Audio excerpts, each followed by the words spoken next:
Welcome everyone to this week's episode of the Oregon Minute. This week we have Gregory Granberg, who is the School to Career Coordinator with the Oregon School District. The reason that we have him on today is there was a grant that the district received in September 2020 that has helped strengthen its relationship with the community through the chamber. One of those connections with students being the School to Career program. So welcome, Greg, and you're here to spotlight, where we're at on all those things. So thanks for being on the show today. Absolutely glad to be here, and thanks for having me. Yeah. So can you, just to preface this a little bit, because I'm sure there's some people who don't know a lot about the School to Career program, so can you provide some background on that for viewers who may not be familiar? Absolutely. Oregon high schools had a school to career program for many years. I've been in the district since 2012. My predecessor was here from at least 12 years before that, and it's been a strong program. The idea behind it is if our students have a career plan, let's get them out working in it. Get them that first professional experience to see if they like that career area or not. And it's in any career area you can imagine. So I've talked with a student today, and her employer and boss. She's going into cosmetology. She'll graduate here in 2 weeks and is set to start at a cosmetology school in August. Her brother was also in the program 3-4 years ago, and when he started in the program, he was really interested in plumbing. After working in the plumbing field for probably about 6 to 8 months through the School to Career program, he realized, nope, I don't want plumbing. I'm not enjoying this. I want to try fire suppression. Worked with the same employer, but shifted to a different part of that business. And the whole idea is get them out there and let's get our high school students out working in a professional area to see if they like it or not. And both are successful outcomes. If they like it, great. They've got an amazing head start. If they don't like it, great. They've had that opportunity to learn that at 16, 17, 18 years old before they invest time and money into their education to learn this isn't what I wanted to do at 18, 22, 25 years old. Mm-hmm. So then can you tell us give us like a timeline, so we have the School to Career program, and then obviously all the other connections that the district has with the community. So then tell me what led up to applying for this grant in partnership with the chamber. Yeah, so as we were going through and looking at getting this grant up and running and looking at where do we have some needs, what we realized is our students, our Oregon high school students, don't know about all the opportunities here in their own backyard. And we need to work on helping transition our students from Oregon high school to whatever comes next for them.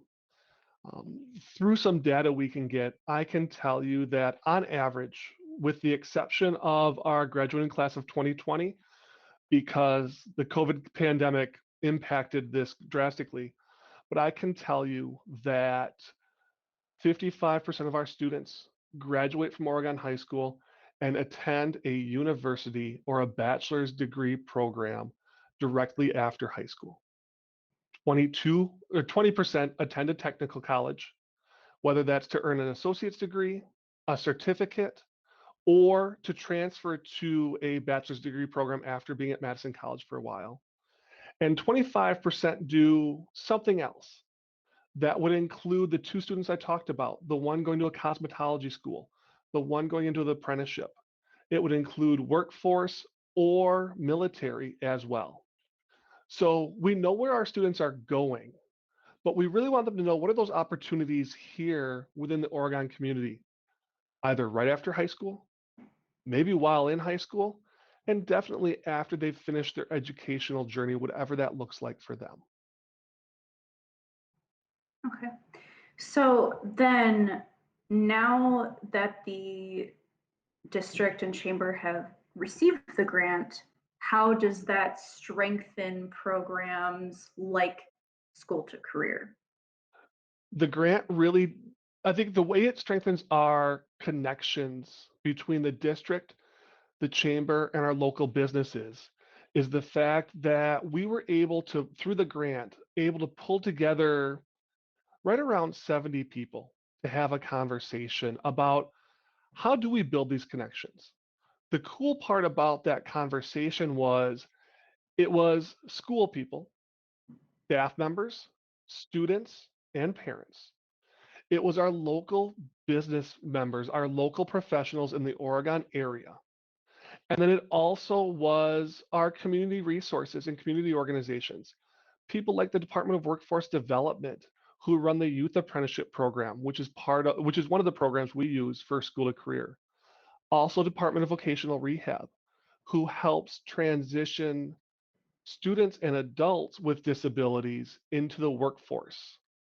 And so by pulling all of this grant allowed all of us to come together, sit around one virtual table in February and have a conversation about how do we strengthen these connections.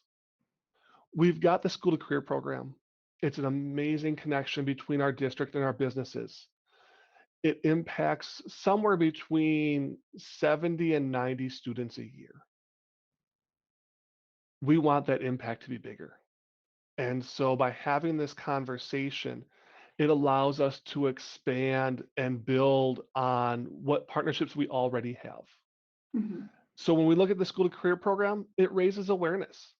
It raises the awareness with our business partners of, yeah, we've got a strong school to career program going at company A or company B. How do we transfer that over to companies C and D as well to open up that opportunity for the business to start to fill that workforce pipeline that they're going to need in the future, while also helping that student decide, is this where I want to go or not? Is this the right path for me at this point in time as I graduate from Oregon High School, or as I complete the last 2 years of my high school education and figure out where best for me to go next? Mhm. This grant allowed us to have that. This grant gave us the driving force to have that conversation. Same thing is true for students with disabilities, that we've got an amazing transition program for students with disabilities that are ages 18 to 21 to help transition them from school, from Oregon High School specifically, into the workforce.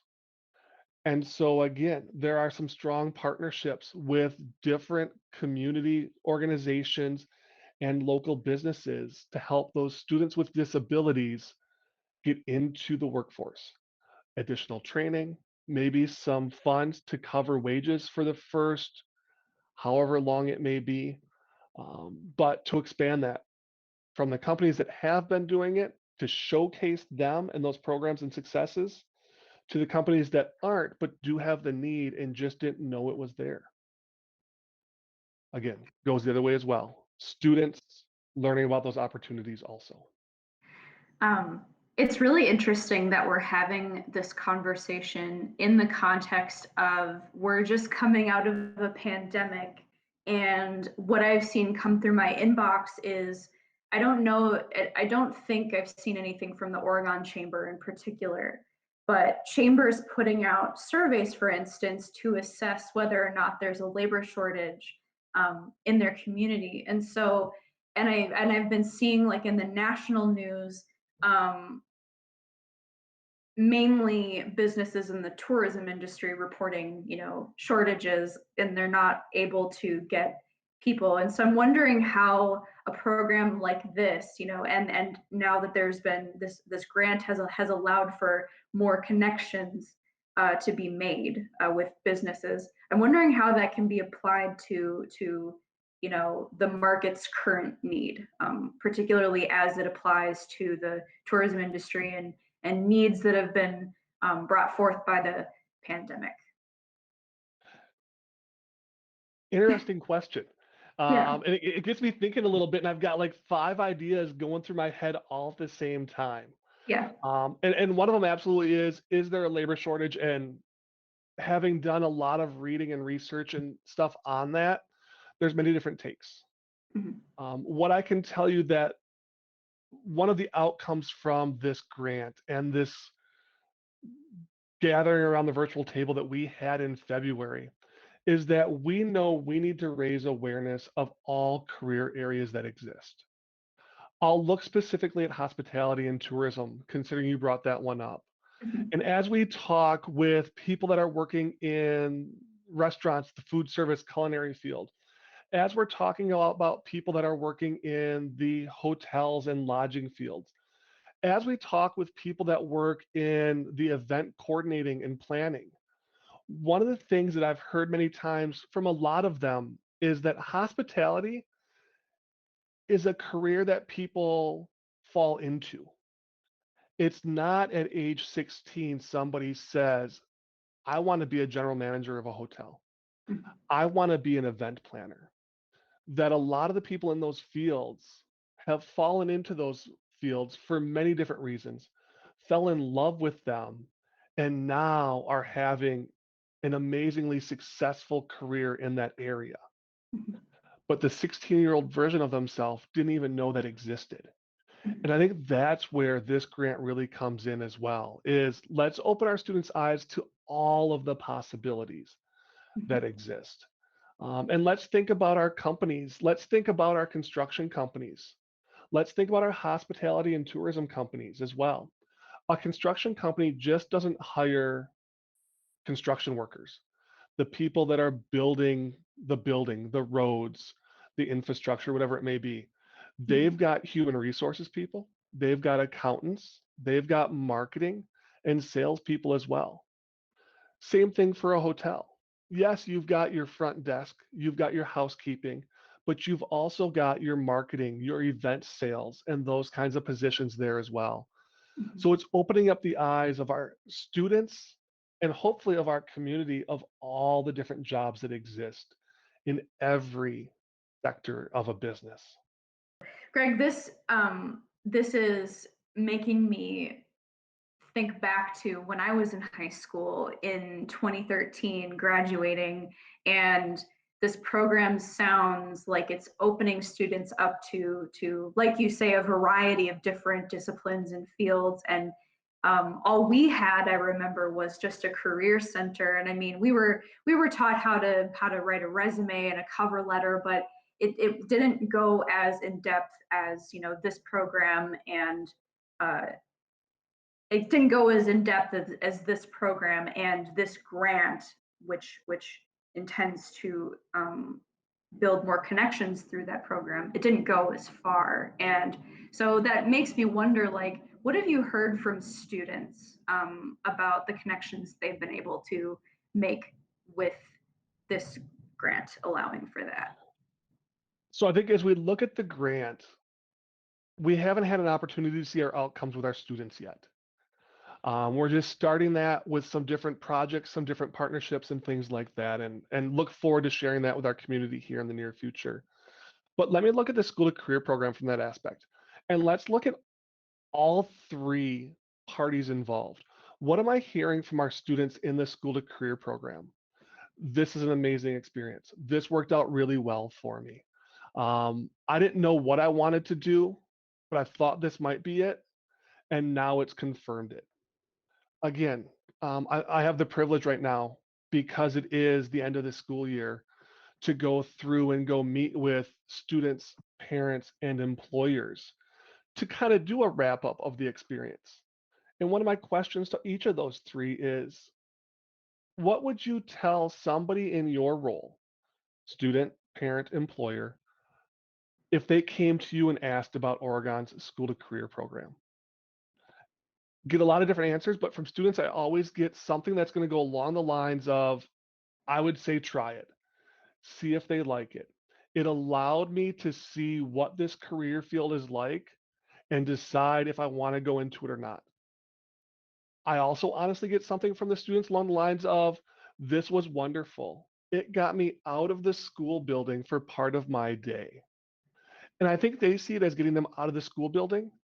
I see it as helping them bridge that next year, no matter what they're doing, they're not going to have the same type of a schedule they've had for the past 13 years of their lives. From kindergarten through 12th grade, school has had a routine to it.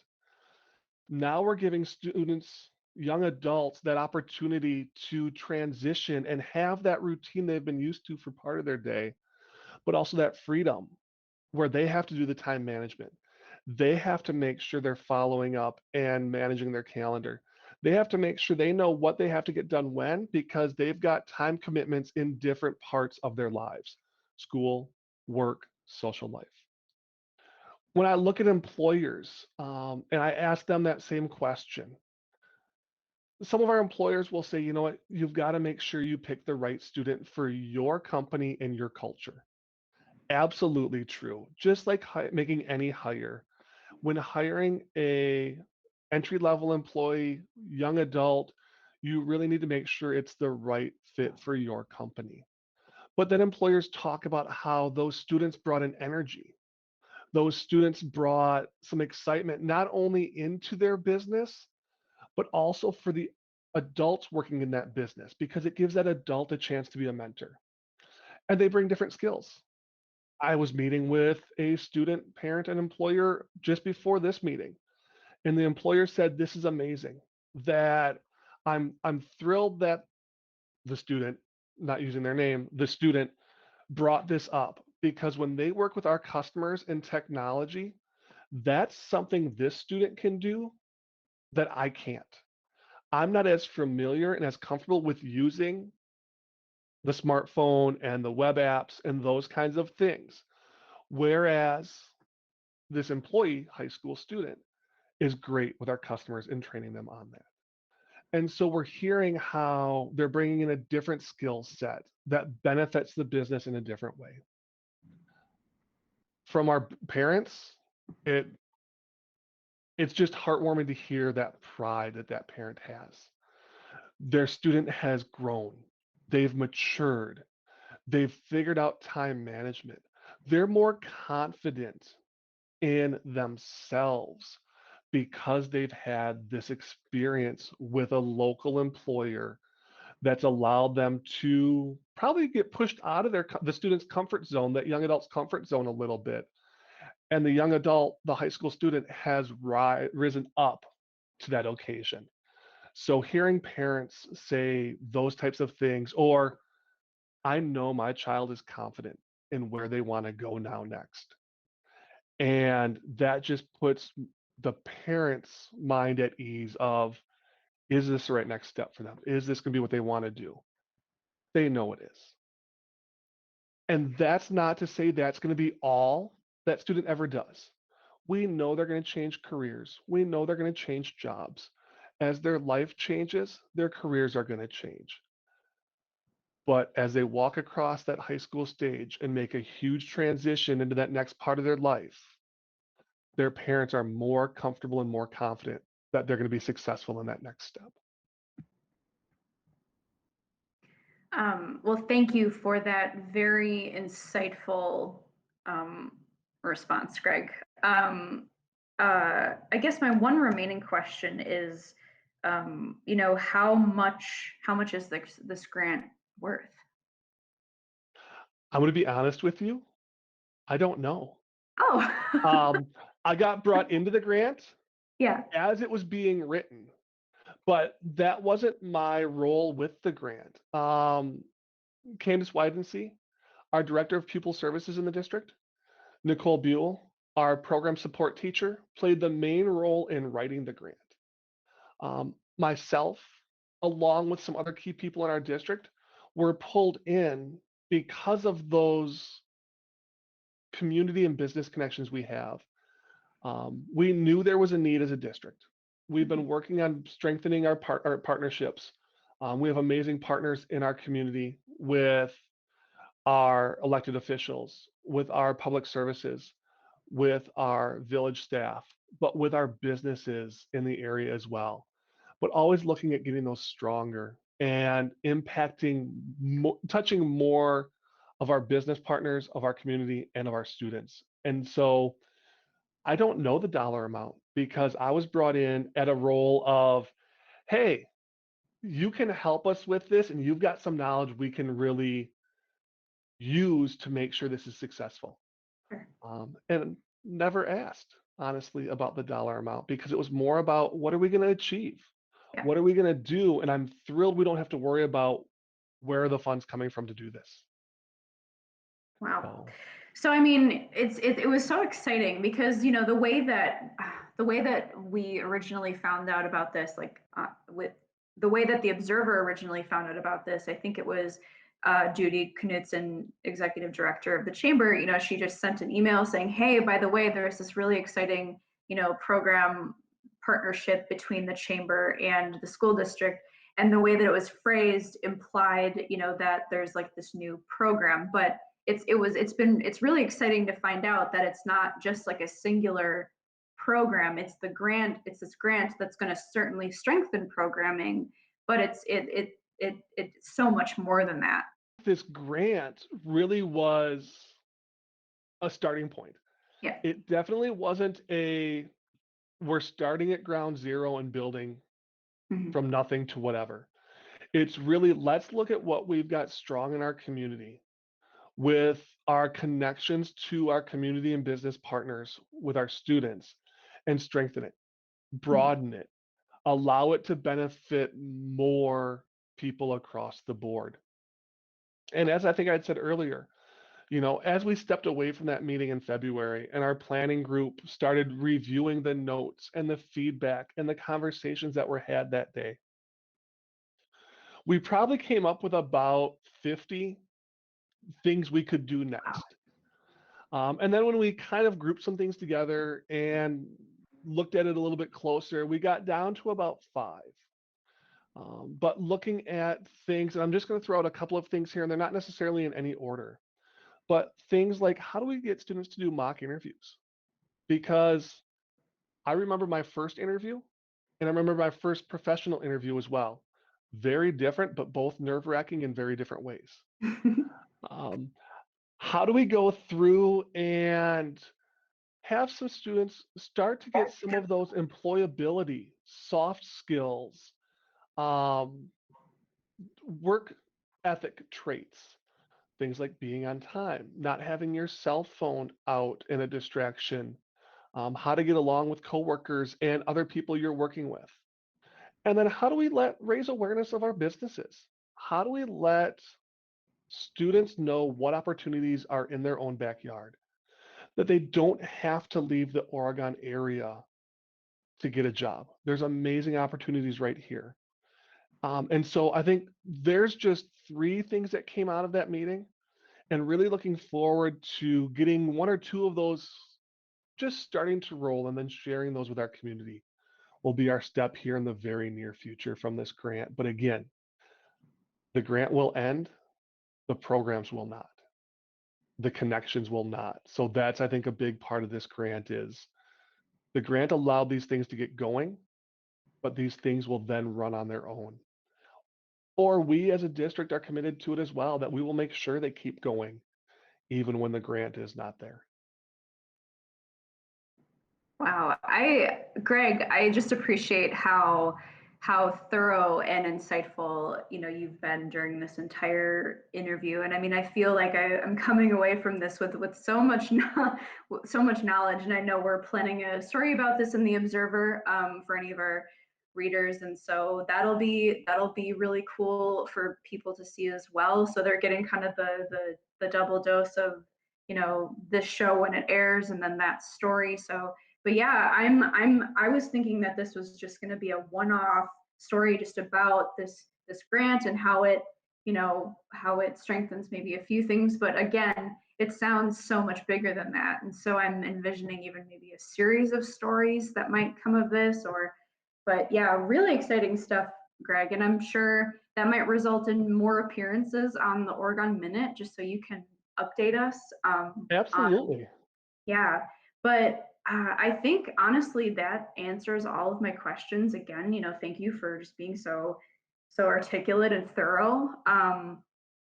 Is there anything else though that you want to share with our viewers before we conclude today? I'm just thrilled to be part of this community, honestly.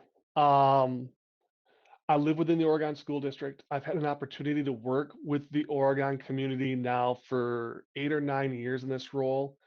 And it's just amazing how the school and community partner back and forth. And it's truly just a gift.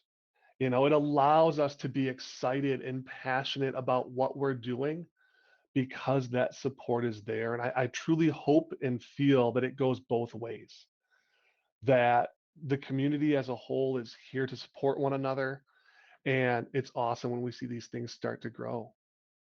I hope people are also looking forward to the story in the Observer because hopefully that story will come out right after we are able to share that first step in Mhm. our process of strengthening those relationships and expanding those relationships as well. Definitely more to come, it sounds like, and I'm really excited. But yeah, Greg, thank you so much I know you've been super busy. The year is ending. I'm sure you're excited for summer. Although, do you go on summer vacation with, or I'll do you take some time off, but to be honest with you, July is one of my busiest months. really? So, Uh, just yeah. because we're going to close up all of our students that have been out working, all of our seniors that have been out working for the past year or two, closing up that paperwork, getting those things all buttoned up so those students have their certificates and accomplishments documented correctly. And then at the same point in time, looking at those next students coming in that are looking to get those jobs and are getting their school schedules set so that they have that opportunity to both work and go to school within the day. So, Mhm. yeah, definitely take some time for myself and my family, but July is a busy month as well. Thanks for having me. I've been thrilled to talk with you about this today. It's fun to just talk about this and see that growth that is coming. So thanks to you, thanks to OCA Media for making this possible, and thanks to the Oregon Observer to get these stories out and share stories of our community and the good things that are happening in our world. So I appreciate this opportunity and look forward to having it again. Well, that is absolutely wonderful, Greg. And, thank you for appearing on the show once again. And as always, to our viewers out there, we have episodes every Thursday at 7 p.m. and we have some great things coming up for you this summer. So stay tuned. Thank you, everybody.